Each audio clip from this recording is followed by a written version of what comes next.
Investigation officer ने जो इस केस के मोबाइल लोकेशन निकाले हैं आदित्य ठाकरे के, डिनो मोरिया के, सूरज पांचोली के, जो 8 तारीख को दिशा सालियान के फ्लैट पे दिखा रहे हैं, जो भी कितना देर थे, 3 से 4 घंटा ये लोग वहां पर थे, तो वो उसका जवाब आज तक ये लोग नहीं दे पाए हैं।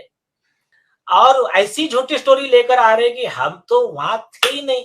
सूरज पांचोली का इंटरव्यू आपके महान इंडिया टुडे ने लिया है, मतलब इनके सारे आरोपी के इंटरव्यू सिर्फ इंडिया टुडे ने लिया है, चाहे आदित्य ठाकरे हो, रिया चक्रवर्ती हो, सूरज पंचोली हो, यहां तक कि रिया के वकील सतीश माने सिंह हो, सबके इंटरव्यू सिर्फ इंडिया टुडे पे है। तो ये इंटरव्यू में सूरज पंचोली कह रहे हैं, मैं दिशा, कौन दिशा, मैं तो जानता भी नहीं उसको। एक बाद में आपके आदित्य ठाकरे और रिया कह रही कि ना मैं आदित्य को जानती हूँ, ना आदित्य मुझको। आदित्य कह रहा है कि मैं रिया को नहीं जानता हूं। इसका प्रूफ बिहार पुलिस ने भी बता दिया, member of parliament Rahul Chauhan ने बता दिया। 44 कॉल्स एक्सचेंज हुए हैं रिया के और आदित्य के बीच में, ये भी झूठ साबित हो गया। उसके बाद में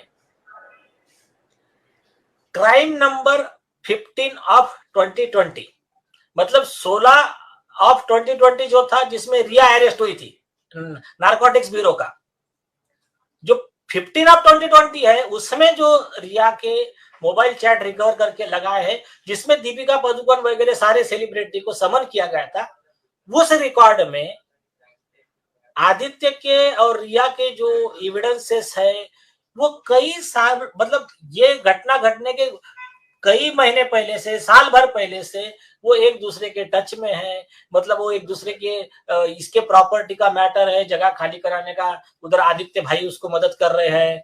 तो ये सारे प्रूफ्स है। तो ये अभी इनका सारा झूठ ये उजागर हो गया है और सुप्रीम कोर्ट का बहुत क्लियर जजमेंट है। जब कोई मर्डर होता है तो जो आरोपी उस लोकेशन पे है, उसकी जिम्मेदारी है उसने बताना कि उस दिन हुआ क्या था।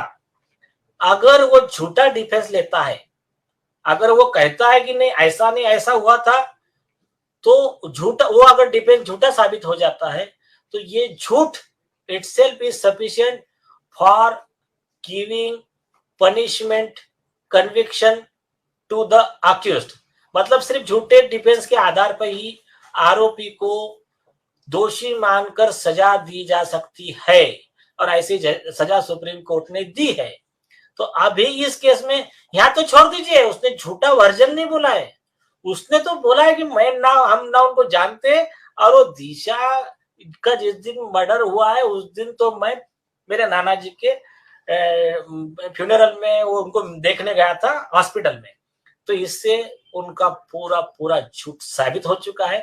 अभी इसके खास करके दिशा सालियान के मर्डर में तो कोई गुंजाइश ही नहीं है उनके कोई डिफेंस की। और अगर सही में ये कुछ होता इनका, तो ये आकर अपने प्रूफ्स देते, पर ऑलरेडी एक डिफेंस झूठा हो गया है। ये कोई ये नहीं है कौन बनेगा करोड़पति का सवाल कि एक सवाल झूठा हो गया, आप सोच के आओ, अब दूसरा सवाल दूसरा जवाब, ऐसा नहीं है। मेरे हिसाब से इस केस में उनका गेम ओवर है। पीआईएल के खिलाफ जो इंटरवेंशन मूव किया आदरणीय आदित्य ठाकरे ने, इस पीआईएल में तो बहुत सारे नाम हैं। स्टेटस रिपोर्ट सिर्फ हम मांग रहे हैं सीबीआई से, भाई कौन कौन लोग हैं इसमें।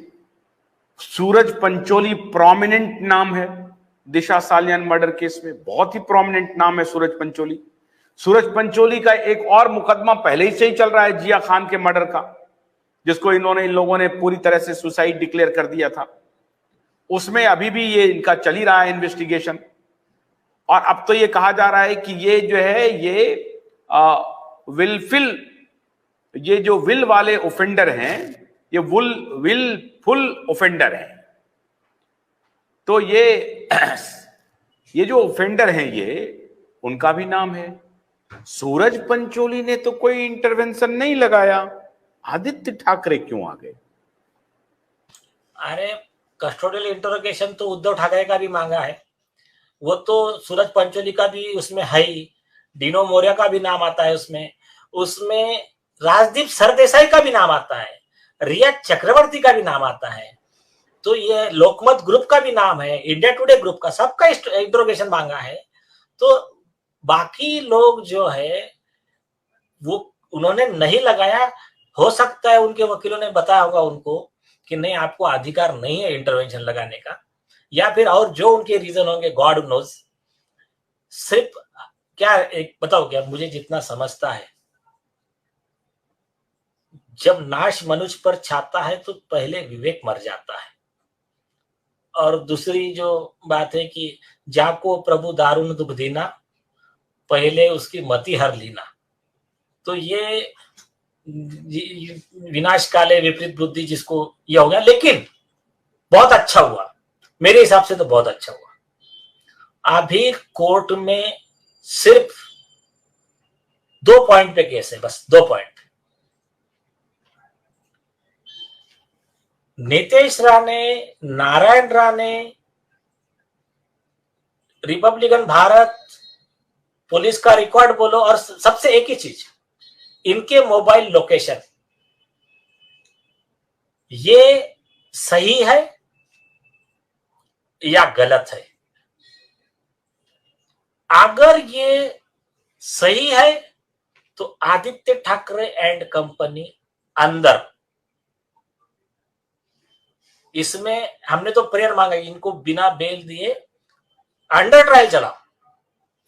और अगर ये आरोप झूठे हैं, जो तो वो तो नहीं है, ऐसा मतलब कोर्ट को हम बोलने वाले, ऐसा हाइपोथेटिकली सोचो तो आप बोल दो सीबीआई को, पुलिस को, आप रिपोर्ट सबमिट कर दो कि ये आरोप जो लगाए ये झूठे हैं, तो आप फिर नारायण राणे, नीतीश राणे, अर्नब गोस्वामी, मेरा क्लाइंट, सबके खिलाफ प्रोसिक्यूशन स्टार्ट कर दो, नो प्रॉब्लम। लेकिन छोड़ना मत, दोनों में से एक झूठा है, या तो आदित्य ठाकरे उधर का आरोपी ग्रुप झूठा है, या तो ये जो प्रोसिक्यूशन लग रहा है वो झूठा है। आप फाइनल मतलब इसका फाइनल डिसीजन दो, इसको फुल स्टॉप लगाओ। लोगों के भावनाओं के साथ खेलना बहुत हो गया। आप जो भी है ना, मतलब इनको तो एक ही सवाल है जो वो मतलब मैं वो कहना चाहूंगा जो सुषमा स्वराज जी ने मनमोहन सिंह को कहा था कोयला घोटाले में, तो इधर उधर की बात न कर, ये बता काफिला कैसे लूटा। तो इधर उधर की बात न कर, ये बता काफिला कैसे लूटा, हमें राहजनों से गिला नहीं, तेरी रहबरी का सवाल है। तो ये फालतू की बातें इधर उधर की करो मत, 2 मिनट में मैटर सॉल्व हो जाएगा। पुलिस एसआईटी जो है रिपोर्ट सबमिट कर दे, उस दिन आदित्य ठाकरे वहां पर था या नहीं था, मोबाइल लोकेशन उसका, और वो आई विटनेस जो भी पेन ड्राइव नीतीश राणे जी ने दिया, बस सही है तो इनको कस्टडी में भेजो, इतना ही केस है।